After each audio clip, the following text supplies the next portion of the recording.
il y a des choses qui m'ont fait pleurer, aujourd'hui qui me font danser. Dieu peut passer par la prison pour accomplir la prophétie qu'il y a pour toi. Il y a des prophéties qui s'accompliront par le fouet. C'est le fouet qui t'amène vers l'accomplissement.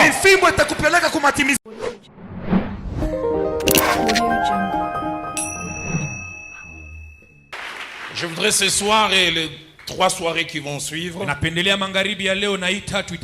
chaque fois parler de Dieu qui fait des choses nouvelles. Mais ce soir, si vous avez votre Bible, j'aimerais vous inviter à lire avec moi ces 3 portions des Écritures. La première, nous lisons Actes des Apôtres au chapitre 21. Nous lisons en 2 temps du verset 17 au verset 20. Et puis nous lirons du verset 27 au verset 34. Acte 21, 17 à 20, et puis 27 à 34. Alors j'aimerais faire cette lecture et puis je ferai les autres après. Lorsque nous arrivâmes à Jérusalem, les frères nous reçurent avec joie. Le lendemain, Paul s'est rendu avec nous chez Jacques et tous les anciens s'y réunirent. Après les avoir salués, il raconta en détail ce que Dieu avait fait au milieu des païens par son ministère. Quand ils eurent entendu, ils glorifièrent Dieu, puis ils dirent, tu vois frère combien de milliers de Juifs ont cru et tous sont zélés pour la loi. Verset 27. Sur la fin de 7 jours, les Juifs d'Asie, ayant vu Paul dans les temples, soulevèrent toute la foule et mirent la main sur lui, en criant « Homme israélite, au secours! Voici l'homme qui prêche partout et à tout le monde contre le peuple, contre la loi et contre ces lieux. Il a même introduit des Grecs dans ces temples et a profané ces saints lieux.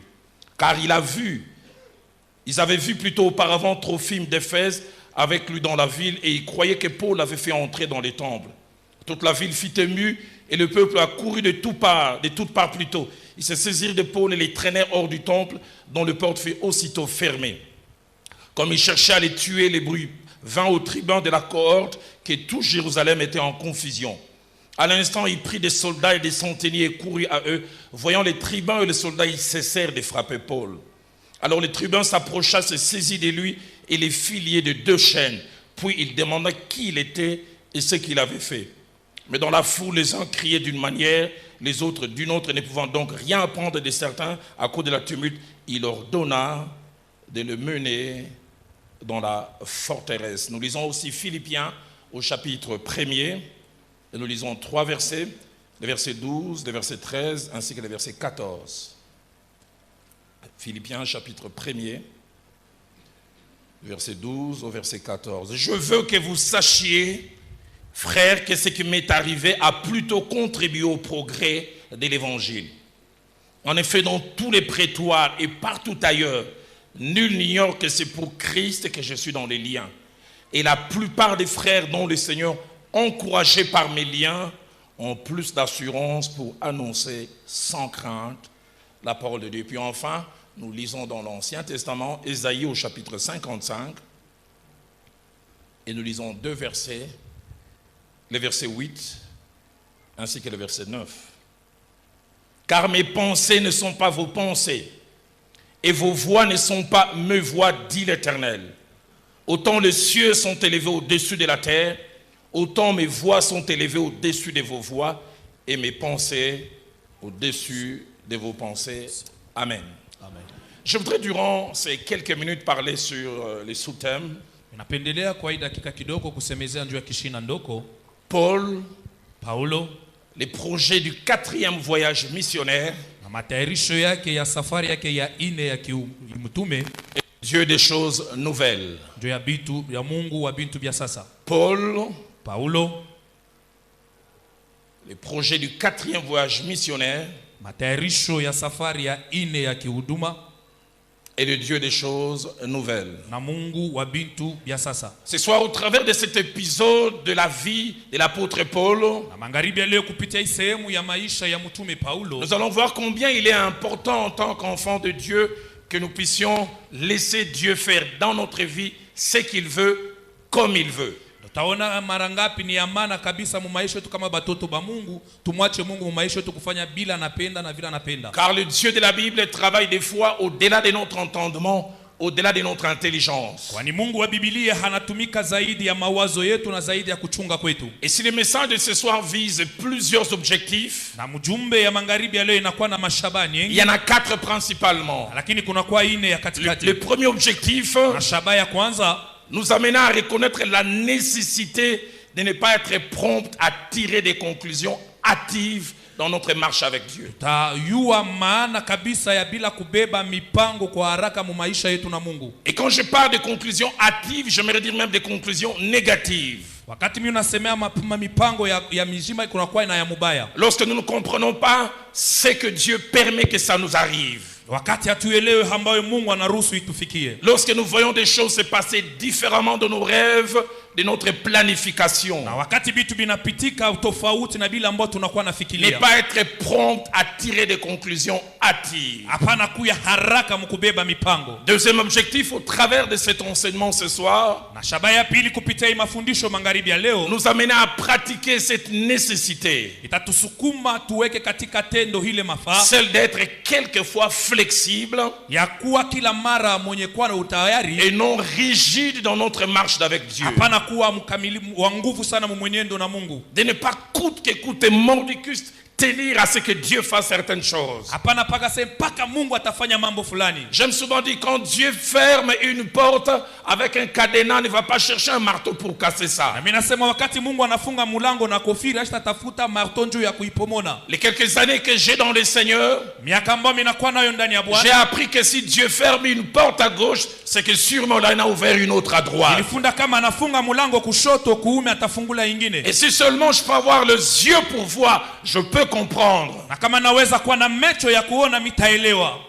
Troisième objectif de cet enseignement ce soir, Na shabaha ya tatu njoo hii mafundisho la magharibi ya leo. nécessité que nous avons en tant qu'enfants de Dieu, mais aussi en tant que serviteurs de Dieu, Mafaa ambayo tunayo kama mtoto wa Mungu zaidi kama mtumishi wa Mungu de reconnaître la souveraineté de Dieu. ya kutambua bukubwa bwa Mungu. Et lorsque nous parlons de la souveraineté de Dieu, Wakati tunasema njoo ya bukubwa bwa deux Mungu, choses me viennent en tête. vitu ambavyo vinanikuwa mkichwa. La souveraineté de Dieu, c'est le pouvoir ou l'autorité absolue Na bukubwa bwa Mungu ni ile madaraka yake ya kibumungu que Dieu a sur les choses, ambayo Mungu anakuwa nayo juu ya vitu, sur les événements juu ya mambo et sur les circonstances. na juu ya manyajira. Deuxièmement, lorsque nous parlons de la souveraineté de Dieu, Na mara pili wakati tunasemeza juu ya bukubwa bwa Mungu, c'est la capacité qu'a Dieu de décider seul et de faire ce que lui seul veut sans consulter personne. ni uwezaji ambayo Mungu anakuwa nayo ya kutenda yeye mwenyewe na kutimiza bila alipenda bila mawazo ya binadamu. J'aime ce que l'apôtre Paul dit dans Éphésiens au chapitre 1er, Napenda ambayo mtume Paulo anasema mkitabu kwa Efesia au verset 11, qui exprime la souveraineté de Dieu. kenye kinaonesha bukubwa bwa Mungu. Écoutez ce qu'il dit de notre Dieu. Chikele anasema juu ya Mungu wetu. Il est celui qui opère toutes choses d'après le seul conseil de sa volonté. Na ni Mungu mwenyewe anakuwa anatenda kila kitu kyote kulinganisha na mawazo yake, mapenzi Il ne yake. vient pas demander à quelqu'un, qu'est-ce que tu penses, je peux faire ça pour Badi. Oh Dieu merci, demande pas la vie des gens. Mungu ashukue kuuliza sasa unawaziaje mimi naweza kufanya hivi juu ya Badi. Mungu asante ashuwazi yake mawazo ya batu. Et David l'exprime encore mieux. Na Daudi anaionyesha tena zaidi. Dans Psaume 115, Psaume 115 au verset 3, mu verset yake ya il dit 3. notre Dieu est au ciel C'est Mungu wetu anakuwa et il fait mbingu ce qu'il veut. na anafanya kila Aide-moi à anapenda. être le prédicateur adjoint ce soir. Na unisaidie kwa kama mhubiri Dis katibu. à ton voisin, apprends à laisser Dieu faire ce qu'il veut Mwambie dans ta jirani vie. wako acha Mungu afanye kila anapenda mu maisha yako. Trois petites choses avant d'aller plus loin. Vitu tatu kabla tuende mbali. Attaché à la souveraineté de Dieu. Venye binambatanishwa na bukubwa La wa première, Mungu. c'est que c'est une notion difficile à comprendre et à appréhender avec notre intelligence. Ya kwanza inakuwa ni somo nguvu ambayo tuweza kushika na mawazo yetu. Nous sommes trop petits pour comprendre cette notion si élevée. Tunakuwa kidogo zaidi ndio ya kuelewa ile usomo ya juu kabisa. Deuxième chose, Na kitu ya pili, derrière tout ce que le Dieu souverain permet ou laisse arriver, c'est pour notre bien. na nyuma ya kila kitu ambayo Mungu mkubwa anaacha itufikie ni njuu ya mema yetu. Un bien que nous ne voyons pas au départ, Mema ambayo tuone mais un bien mwanzo, qui est caché. lakini mema ambayo Le jour où Jésus voulait laver les pieds de Pierre, il lui a dit, ce que je fais maintenant, tu ne les comprends pas, mais tu les comprendras bientôt. J'ai un aîné dans la foi qui me relate cette belle histoire. Pour ceux qui connaissent Kinshasa et certains coins, il dit ça date il y a longtemps, de 78, pensez-y. Il venait de finir le travail à 16h. Il arrive sur la place royale à Kinshasa. Il attendait le transport en commun qu'on appelle à l'époque Kimalumalu. De 16h jusqu'à 18h. Ça venait plein parce que ça commençait au grand marché et là c'est un arrêt du milieu. 18h moins 5, il commence à se dire, est-ce que ça vaut pas la peine que je fasse 40 les pieds puisque j'habite le zone. Le temps qu'il pense à ça, Kimalumalu vient juste arrêter devant lui. 3 personnes descendent. Il dit, malgré ma spiritualité, je fais un peu du sport. J'ai poussé 2 ou 3 personnes et puis je me suis engouffré. Et alors que le Kimalumalu commençait à avancer, j'ai commencé à rendre grâce à Dieu. Seigneur, merci parce que même tardivement tu exauces la prière. Il dépasse la ribatete là, sa prière d'action de grâce était tellement longue qu'ils arrivent à l'arrêt qu'on appelle Shanik. Il se rend seulement compte que le Kimalumalu s'arrête subitement. Les receveurs, il y a 4 gendarmes qui ont arrêté les véhicules. On ne sait pas pourquoi ces gendarmes viennent. Ils disent, nous qui protégeons le pays, nous sommes là depuis 3 heures, vous les civils, vous êtes assis. 4 vont descendre. Lui il a dit, Seigneur, j'ai commencé à te rendre des actions de grâce. Et les quelques mètres qu'on a parcouru, j'ai senti les 2 qui sont derrière, ils sentent les chichampa, les lotoko. Et les 2 jeunes filles qui sont de ce côté à droite, et je sens qu'elles sont des prostituées. Je connais déjà les 4 qui vont descendre. Il dit, il n'avait pas fini que les gendarmes le pointent. Yo, Kita. Il dit, comment il vient d'exaucer la prière et là, il fait le contraire. Il dit, quand il descend, il attend 1 heure, toujours pas de transport. Il dit, Seigneur, les gens font l'école buissonnière. Moi désormais je ferai la louange et l'adoration buissonnière.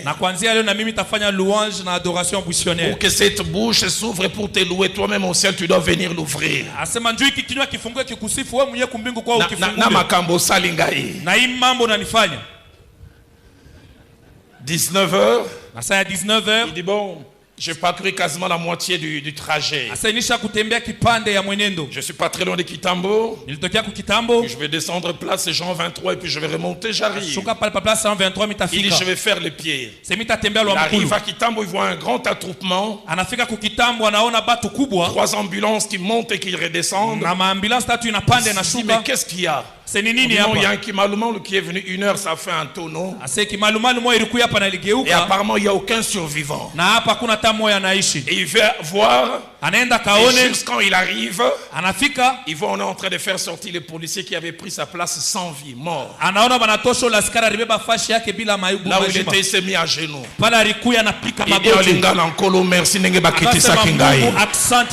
J'aimerais dire à quelqu'un, Dieu ne fait rien pour rien. Derrière la souveraineté de Dieu se cache notre bien. Troisième chose que je devrais dire attaché à la souveraineté de Dieu,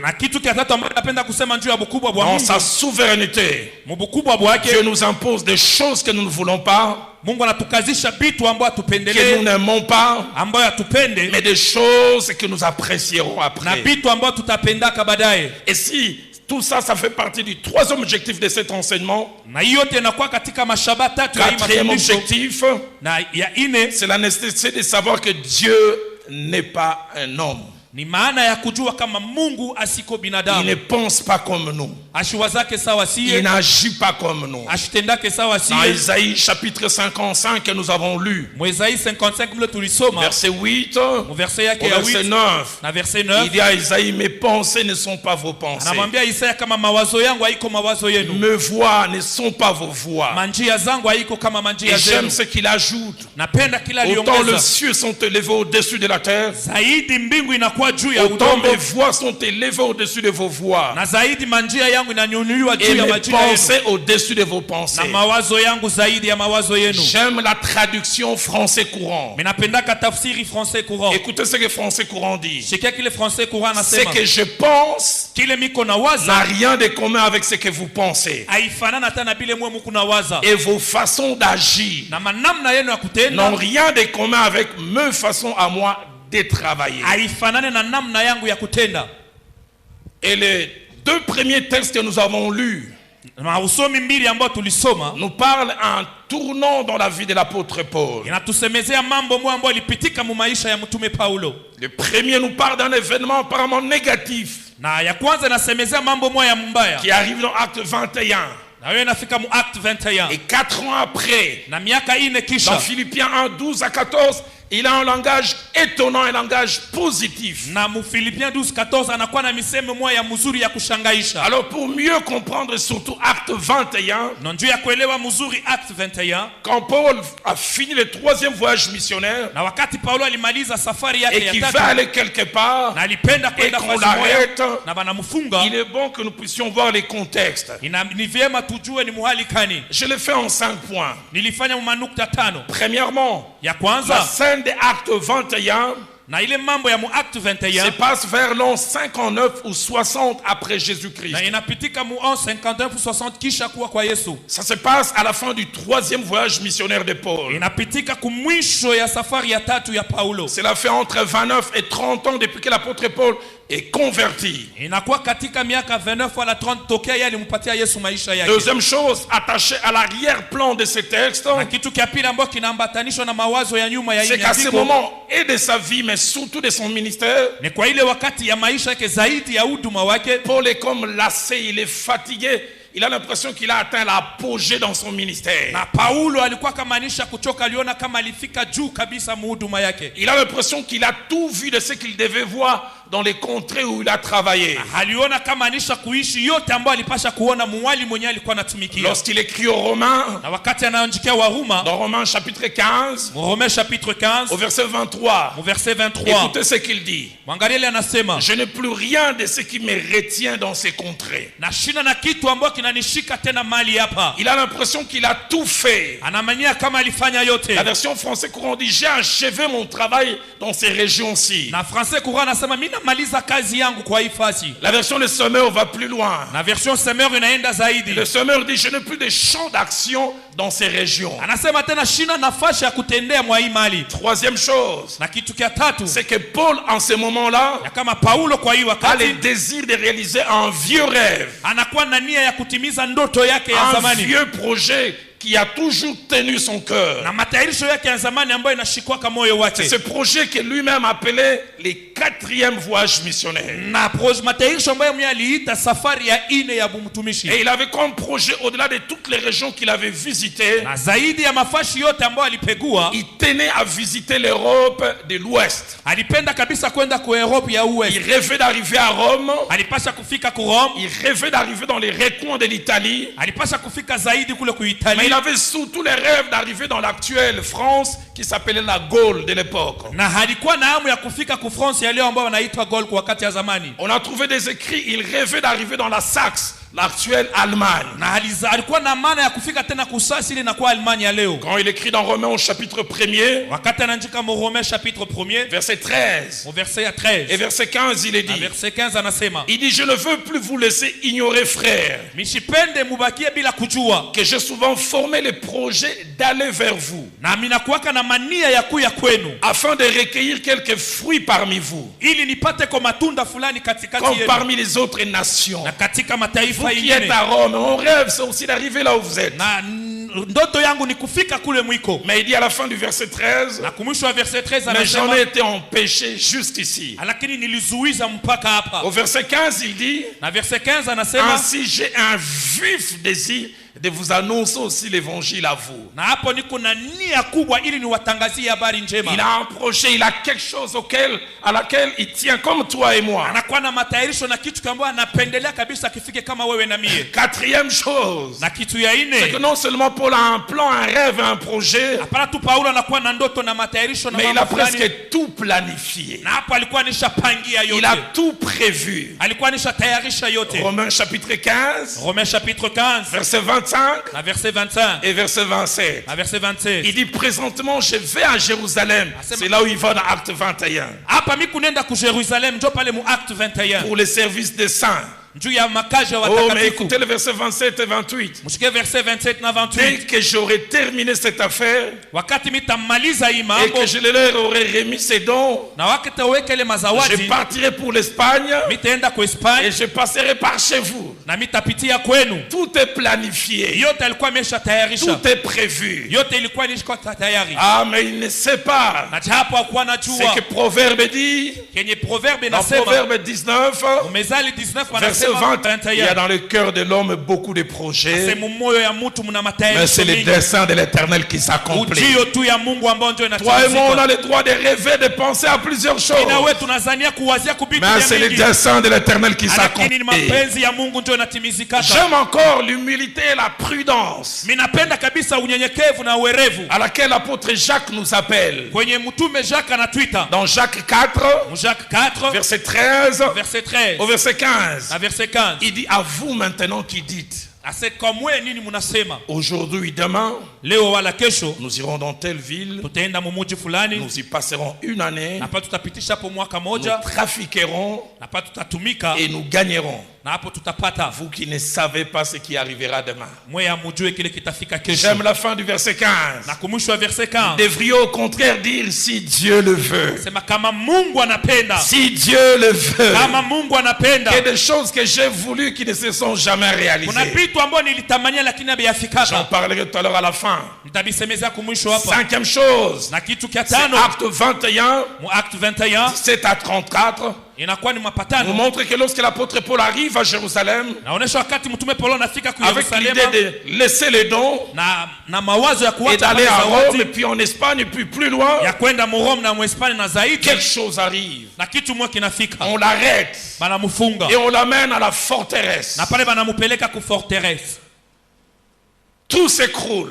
Na yote naanguka. Tout se passe différemment de ce qu'il voulait. Na yote napitika kinyume ya mapenzi yake. Les combles, Ya zaidi, c'est qu'il connaîtra un emprisonnement de 4 ans. na pale batamufunga njuu ya miaka 5. Il passera 2 ans Atapitisha miaka 2 à Césarée de Philippe. kule ku Césarée de Philippe. Acte 24, Acte 24 verset 27 en parle. na verset 27 Et inasemezea. puis plus tard, C'est zaidi acte tena. 28, Na Acte 28 au verset 30, mu verset nous 30 montre qu'il passera 2 ans comme prisonnier. Allez, l'original dit résident surveillé, mais il était quand même en liberté réduite. alikuwa kama mfungwa lakini alikuwa muuri ambao balikuwa namuangalilia. Lui qui rêvait, lui qui tenait à quelque chose. Yeye alikuwa na waza, alikuwa nazania kufikia kitu mwa fulani.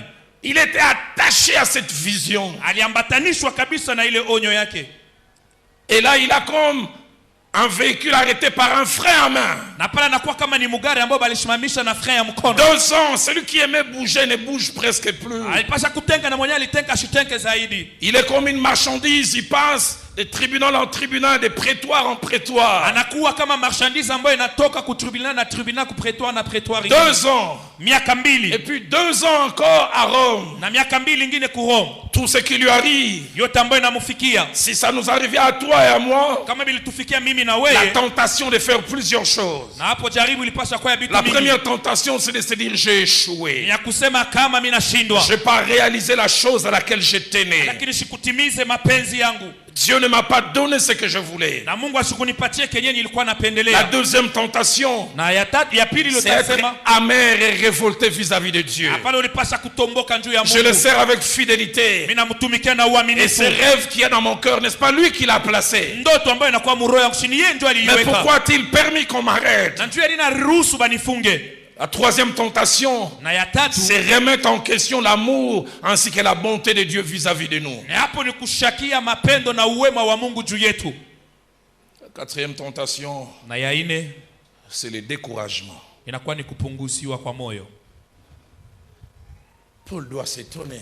Na Paulo alipasha kushutuka. Comment le Dieu qui me parle toujours cette fois-ci ne m'a rien dit par rapport à tout ceci? Juu ya nini Mungu ananisemezea kama shuko yote? Juu ya hii mambo ashikunisemezee. Dans Acte 21, Mu Acte 21 10 à 11, 10 mpaka 11. il m'avait prévenu par la bouche de ce prophète, l'homme à qui appartient cette ceinture, s'il monte à Jérusalem, telle chose va lui arriver. Aliniambia kupitia manabii huyu mtu mwenye anakuwa wa hii century kama anaenda ku Jerusalem mambo fulani itamufikia. Acte 18, Mu Acte 18 8 à 10, 8 à 10. alors qu'il s'est posé des questions lors du premier voyage missionnaire à Corinthe Wakati alianza kujiuliza ndio safari yake ya kwanza kule ku Corinth. et qu'il voulait fuir à cause de très peu de résultats, Na alipasha kukialifata kukimbia. Dieu lui avait parlé. Na Mungu Ne alimsemezea. crains point, Sema leo car j'ai un peuple nombreux dans cette ville. asenyu kuna taifa mingi mwa hii Parle nchi. et ne t'étais point. Sema na ushishikale Comment kimya. c'est Dieu qui m'a toujours parlé cette fois-ci ne parle pas? Je huyu Mungu ananisemezea kai turashi Acte nisemezee. 27, Mu Acte 27 22 à 25. 22 à 25. Quand plus tard il sera dans ses bateaux en route vers Rome Na zaidi pala takuwa mwa ile berkebu eko nenda kule ku et Rome. qui passeront plusieurs jours sans voir le soleil et la Atapitisha lune. mashiku mingi bila kuona mwezi na Et que jua. même Luc se décourage.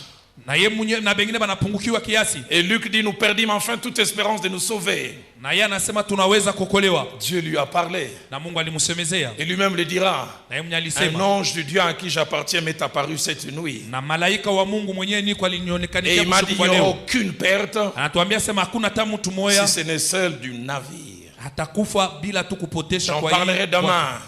Il y a des moments où Dieu décide d'être silencieux. Na kuna mawakati ingine ambao Mungu anabeba mpango ya kuikaa Mais kimya. j'aimerais dire, le silence de Dieu ne veut pas dire qu'il ne nous aime plus ou ne se préoccupe plus de nous. Kimya ya Mungu haimaanishi kama Mungu ashitupende tena wala ashituangalilie tena. Mais au-delà de, au lieu de toutes ces plaintes, Zaidi ya ile maombolezi yote, 4 ans après, miaka ine un kisha, courrier vient de la prison. na hapo barua ambayo inatokea Parce que kugereza. Paul écrit de Rome, il est en prison. Na barua Paulo anaandika Mrome kwa Et les alikuwa prisonniers, kugereza. quand ils écrivent, ce soit des plaintes. Bobo Sanangai. Na wafungwa wakati wanaandika inakuwa ni kuomboleza, unanisahabu. Ou c'est la nostalgie de la nourriture. Wala ninakuwa tu ni nostalgia ya chakula. Boyelanga kapolo we. Nalia yango kala. Kapolo nilikuliaka zamani.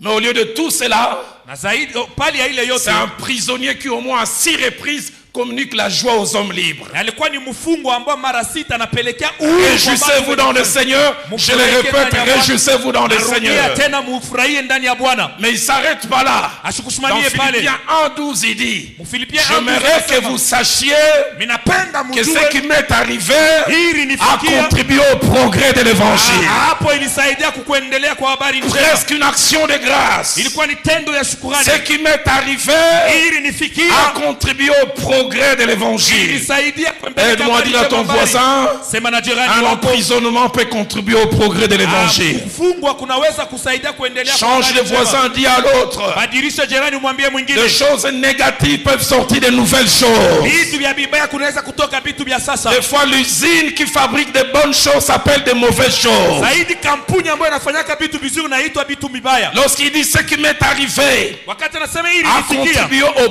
progrès de l'évangile. ilisaidia kukuendelea kwa Le habari terme njema. progrès, Na ile msomo un kuendelea terme rare dans la Bible, surtout le Nouveau Testament. inakuwa rare mu Nouveau Testament, Un terme qu'on retrouve seulement 2 fois. ambayo tunaipata tu mara mbili Mais tu. ce terme en grec cache 4 significations. Na mkiyunani inafuchika maana ine. Les termes qu'il utilise pour dire progrès, Na ile misemo inasema veut maendeleo, dire premièrement ouvrir de nouvelles portes. inamaanisha kwanza kufungula milango ya Des sasa. fois, le chemin des nouvelles portes passe par l'emprisonnement. Zingine njia ya ya milango ya sasa inapitaka Et kuogeleza. deuxièmement, Na ya ce pili terme veut dire défricher des champs nouveaux. yamaanisha kupasula vitu vya Je sasa. déclare comme un prophète, Dieu va défricher pour toi des champs nouveaux Vitu vya sasa auxquels tu ne t'attendais pas. kwenye haukuwa unaongojea. Troisième signification, Na maana ya tatu, frayer des nouveaux chemins, mais meilleurs en qualité. na kupasula manjia ya sasa lakini zaidi Des nzuri. fois dans la liberté, on ne trouve pas des choses meilleures. Amuhura tupataka Des vitu vya choses sasa. meilleures, des fois, il faut aller en prison. Vitu vizuri nadai kufika mgereza. Je sais que tu ne diras pas Amen. Najua sema usitasema amina. Mais Seigneur, si quelqu'un doit avoir de nouvelles choses bonnes, il doit passer par des choses négatives, permet qu'il passe Juu ya par là. kuona vitu vya sasa nadai apitie pa bintu bibaya. J'entends quelqu'un dire au nom de Jésus Nazakunate. Sema katika jina la Yesu sans effet.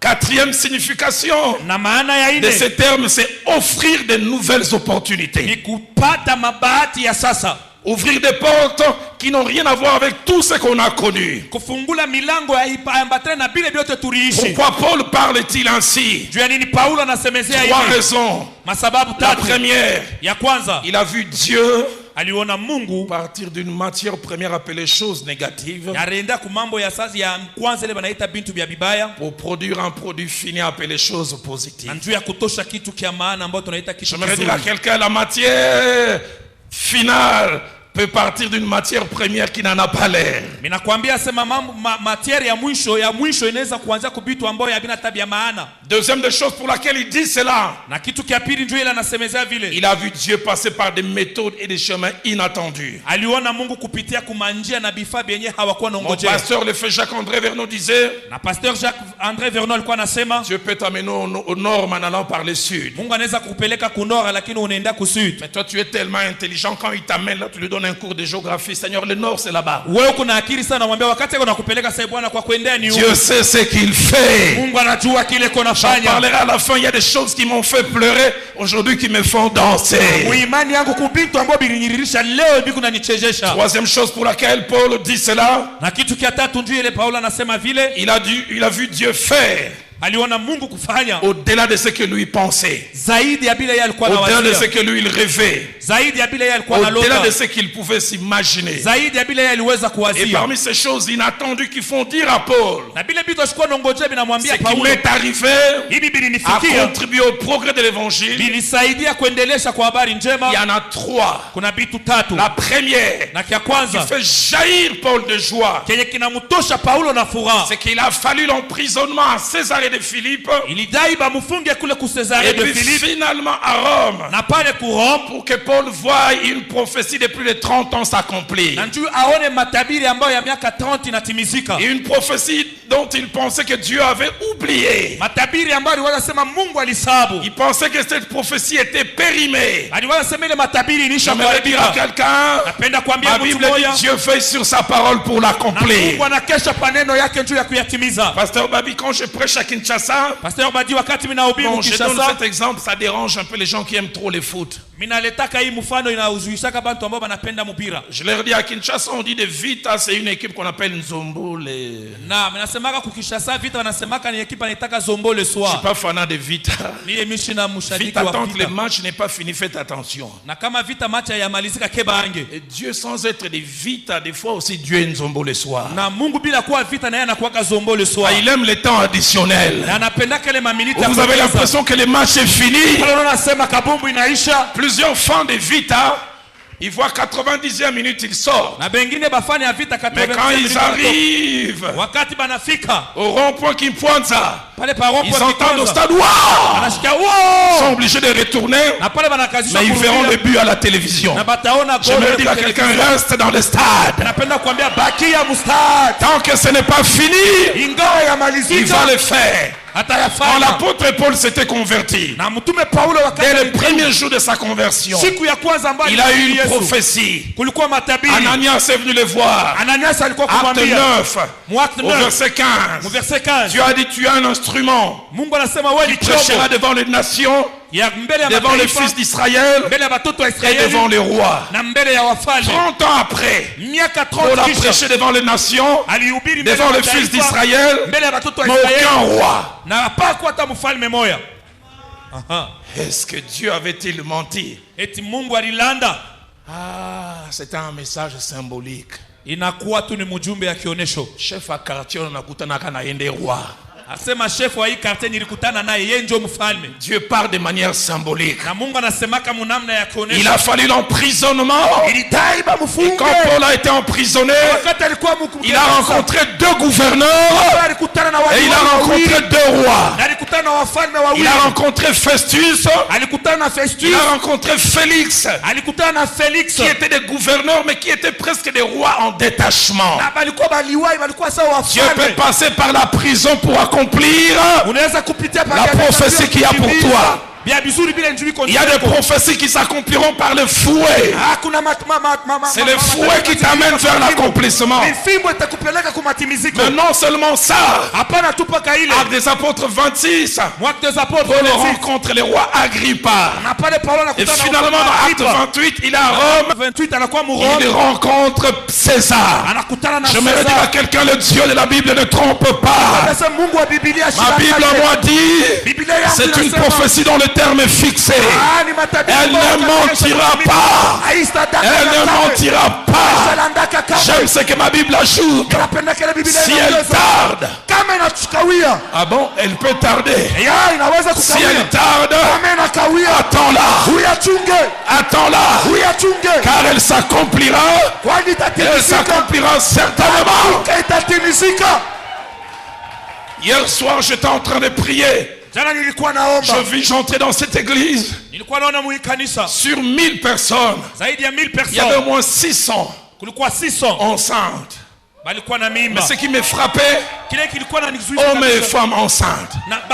J'ai dit, Seigneur, comment les hommes peuvent être enceintes? Dieu m'a dit, ils sont enceintes des promesses de Dieu. Et Dieu m'a donné cette parole. Il y a ceux dont la prophétie naîtra par la voix basse. La prophétie naîtra par la voix basse, accouchement normal. Et il m'a dit d'autres viendront par césarienne. Mais le plus important, qu'elle vienne. Paul dit, ce qui m'est arrivé m'a permis de rencontrer Félix. Ce qui m'est arrivé m'a permis de rencontrer Festus. Sans l'emprisonnement, je ne serai pas le main dans la main de roi Agrippa. Je me dire à quelqu'un, le Dieu de la Bible sait se débrouiller pour accomplir ce que sa main a promis, sa bouche a promis. Si tu crois en cela, tu dois dire Amen. Amen. Deuxième des choses pour laquelle l'apôtre Paul dit, ce qui m'est arrivé à contribuer au progrès de l'évangile. Il a eu accès à prêcher aux endroits où il pensait jamais.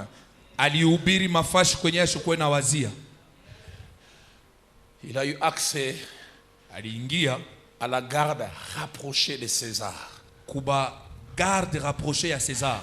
Au verset 13, il dit dans tous les prétoires.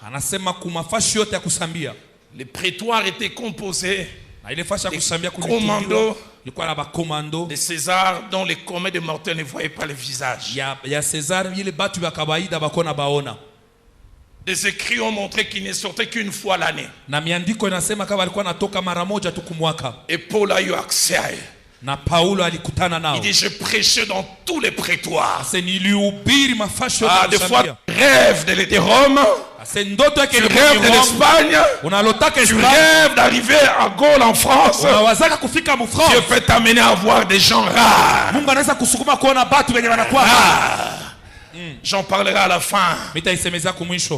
Il y a 6 dimanches en arrière. Puis il y a 4 dimanches aussi. Je suis allé prêcher à un endroit où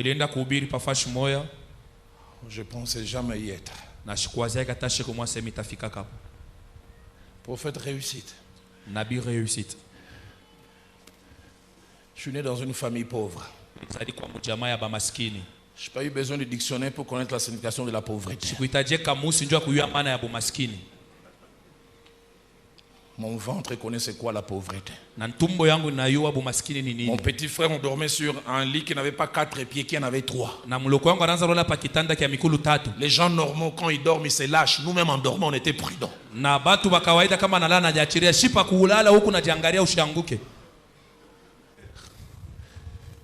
Je me suis retrouvé à cet endroit. Nilijikutana pa ile fashi. J'ai fini de prêcher, j'ai pleuré. Nilimaliza kuhubiri na Je disais, nikalia. qui pouvait m'amener ici? Na nani aliweza kunileta hapa? Tout ce qui est arrivé Yote ambayo ilifika. a contribué au progrès de l'évangile.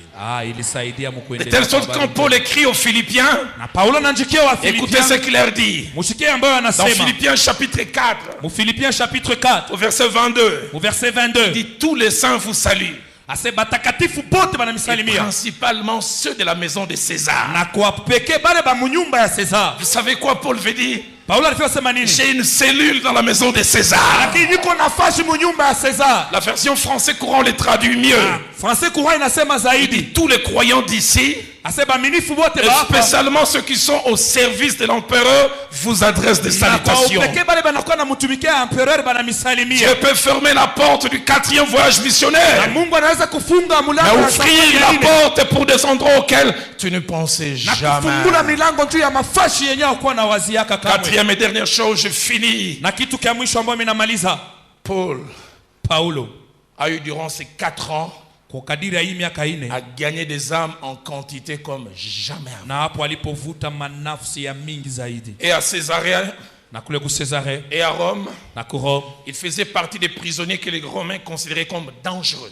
na alikuwa katikati ya wafungwa ambao wa Roma walikuwa wanaona kama wa hatari. Et les Romains, pour tout prisonnier qu'ils considéraient dangereux, Na wa Roma na mfungwa wote walikuwa wanaona kama wa hatari. au moins 2 fois dans les actes des apôtres, on les voit, Na mara mbili mwaka des apôtres tunaiona on liait ces prisonniers avec 4 soldats. balikuwa na mfunga alikuwa anakuwa na majeshi ine. De telle sorte que s'il veut fuir, comme il y a des chaînes, on peut savoir s'il bouge. Asema kama nataka kukimbia hivi kuko maminyororo tutajua kama Et nateka. pour empêcher que et les soldats et les prisonniers commencent à trop sympathiser, Na njuba zuize na mfungwa na wasoda banze kusumbulia. chaque 4 heures, Na kila masaa on ine changeait ces 4 policiers. balikuwa nabadilisha bale maskari. Paul pouvait dire à ceux qui sont en liberté, Na alikuwa kama muhuru. si pour vous qui circulez les âmes à évangéliser sont rares, Kama mwe ambao mnakuwa uhuru manafsi. moi ya chaque kutetea jour Injili. j'en ai 24. Lakini mie niko na 24. Chaque jour, ils sont obligés de m'écouter. Siku yote Allez, banakuwa j'aimerais na faire un peu kusikia. de l'arithmétique. Et l'histoire dit qu'il ne revenait jamais 2 fois. Par jour, il avait 24. Na kila siku alikuwa na 24. Par semaine, 168. Na kwa juma alikuwa na 168. Chaque mois, 672. Na kila mwezi 672. L'année, 8064. Na mwaka 8064. 2 années où il était à Césarée, Na miaka 16128. alikuwa na Et 16128. après les 4 ans, Na mumiaka il a ile eu 24 192. alikuwa na 24 192. Je ne sais pas combien se sont convertis. Mimi sijue bangapi bali. Mais il dit, j'aimerais que vous sachiez penda ce mjue qui m'est arrivé ili nifikia a contribué ilisaidia au progrès kuendelea de l'évangile. ya habari njema.